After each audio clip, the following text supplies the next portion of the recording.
Бәріне сәлем. Бүгін қарар анализ туралы сөйлесетін боламыз. Қарар анализ дейтін негізі пікірсайыстағы ең керекті ақпараттардың бірі. Неге? Өйткені біздер кез келген тұрмыста қарарлар мен тақырыптарды түсіне білуіміз керек.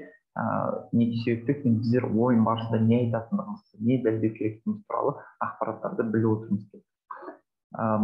Нақтылық классификациясы бойынша қарардың үш түрі болады. Ол ашық қарарлар, жартылай ашық қарарлар және жабық қарарлар. Ашық қарарлар деген қандай қарарлар? Бұл қарар пікірсайысқа толыққанды ашық және кез келген дүниені талқылауға болады деген тақырыптар. Мысалы, бұл палата қадам жасайды деген, немесе бұл палата кнопканы басады деген тақырыптар болады. Сондай тақырыптар бұл пікірсайысқа толыққанды ашық қарарлар. Сендер не құрастырсаңдар да, қандай фрейммен құрастырсаңдар да, не ойын ойнау керек, қандай нүкте қою керек туралы интерпретацияның кез келген түрін жасауға болатын қарарлар. Бұл жартылай толыққанды ашық қарарлар. Енді келесі ол жартылай ашық қарарлар. Бұндай қарарлардың жартылай ашық деп не себепті айтылады? Өйткені қандай да бір шекаралары бар, бірақ жартысы жартылай ашық. Бұл палата Сириядағы жағдайды шешу жолын көрсетеді. Бұл жерде нақты бір шекара тұр, ол қандай? Ол жер территориясына байланысты Сирия деген мемлекет берілген және сол жердегі жағдай ғана берілген. Мүмкін инфослайдта, мүмкін басқалай жағдай деген әртүрлі болуы мүмкін. Саяси, экономикалық немесе сол жердегі қазір болып жатқан әскери қақтығыстар, сол дүниелерді шешу жолын көрсетеді. Шешу жолын көрсетеді деген кезде сіздер өздеріңіз ұсынасыздар, оның критерияларының қандай өлшемдерін барлығын өздеріңіз ұсынатын боласыздар. Сіздерде жартылай ғана ережелер берілген, шекаралар қай мемлекетте және не нәрсе екендігі туралы, әрі қарата не істеу керектігі туралы ақпараттарды өздеріңіз көрсетіп ойын ойнауларыңыз болады. Және үшінші түрі ол толыққанды жабық қарарлар. Ол жерде нақты шекаралар барлық жағынан қойылған. Бұл палата ақш ретінде Ауғанстаннан әскерін шығарады. Ол жерде барлық шекаралар берілген. ақш ретінде ойын ойнау керек. Қай жерде Ауғанстанда не істейді, әскерін шығарады. Бұл жерде сіздер артық ештеңе ойлап таппайсыздар. Және тек қана осы қарармен, осы резолюциямен ғана ойын ойнауларыңыз керек болады.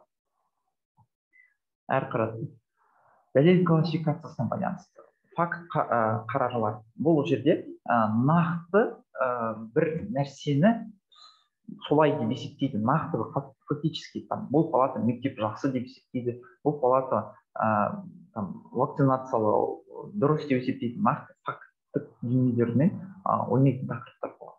Немесе келесі түрі ол салыстырмалы тақырыптар. Бұл палата отбасыға қарағанда жұмыс жақсырақ деп есептейді. Бұл жерде сіздерге берілген дүниенің заттың толыққанды абсолютті жақсы деген затты ешқашан білмейсіздер. Бұл жерде сізге берілген заттың бір нәрсеге қарағанда салыстырмалы түрде жақсы екендігін көрсету керек тақырыптар болып табылады. Салыстырмалы қарарлар. Үшіншісі заң жобалары қарарлары, полиси тақырыптар. Бұл жерде іс-әрекет бар тақырыптар. Белгілі бір заң шығару немесе белгілі бір дәл қазіргі сәтте болып жатқан жағдаяттарға байланысты, контекстке байланысты бір іс-әрекетті жасау керек тақырыптарды заң жобалары деп атайды. Дәлелдеудің түрлеріне байланысты қарарлар осындай үш түрге бөлінеді.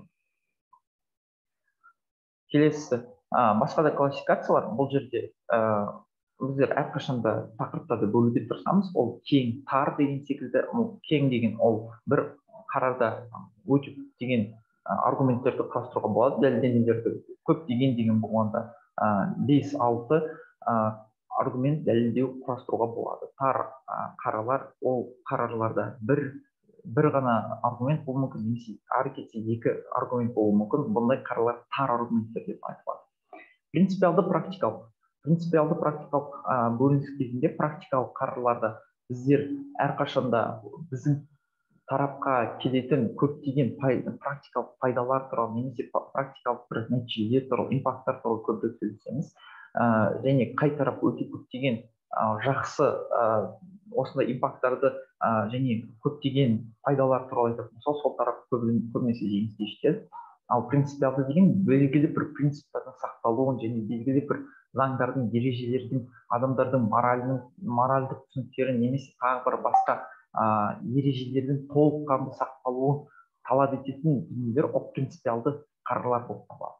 Одан бөлек тағы классификация сапалы, сапасыз. Бұндай тақырыптар көбінесе үлкен дебатерлар тәжірибеде дебатерлар кейбір тақырыптарды сапалы немесе сапасыз деп бөлінеді.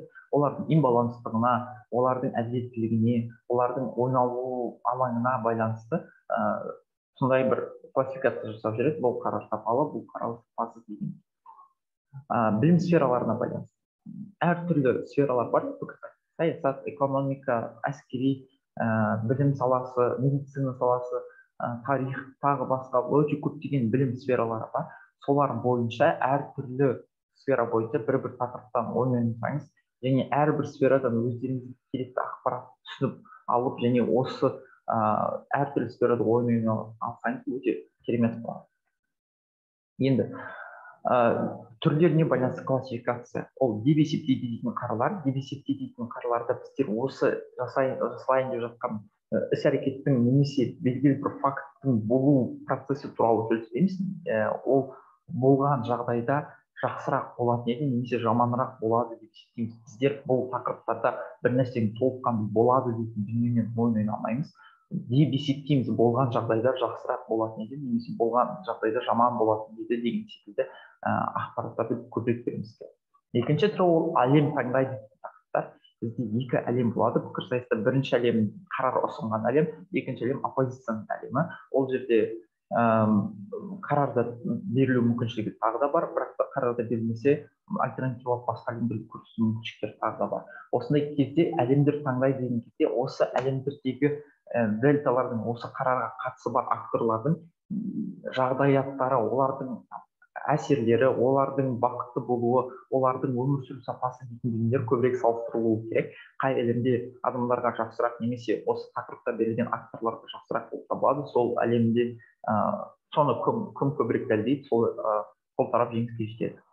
Үшіншісі X ретінде деген белгілі бір актордың тарапынан ойын ойнайтын тақырыптар. Бұл жерде X-тің актордың жаңағыдай көбірек пайдалы және оның қалаулары, актордың негізгі принциптары, актордың пайдасына ойын ойнау керек. Актор не үшін осындай шешімді қабылдау керек? Қай шешімді қабылдаған кезде акторға жақсырақ болады, қай шешімді қабылдаған кезде актор мықтырақ болады дейтін сөздерді көбірек айту керек.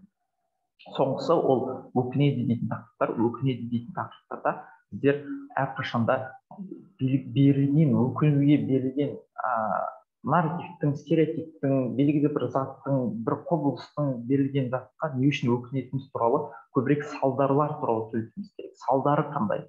Бізге берген жаман әсері немесе жақсы әсері көбірек екендігі туралы ақпараттар беруіміз керек. Тіпті егер де үкімет өкінуге арналған себептерді, салдарларды берген күннің өзінде оппозиция осы салдарлардың өкінуге жеткіліксіз екендігін көрсетіп беруге болады, немесе салыстырмалы түрде бұл заттардың көбірек өкінуге қарағанда қуануға көбірек пайдалар алып келетіндігі туралы ақпараттарды беріп ойын ойнауға болады.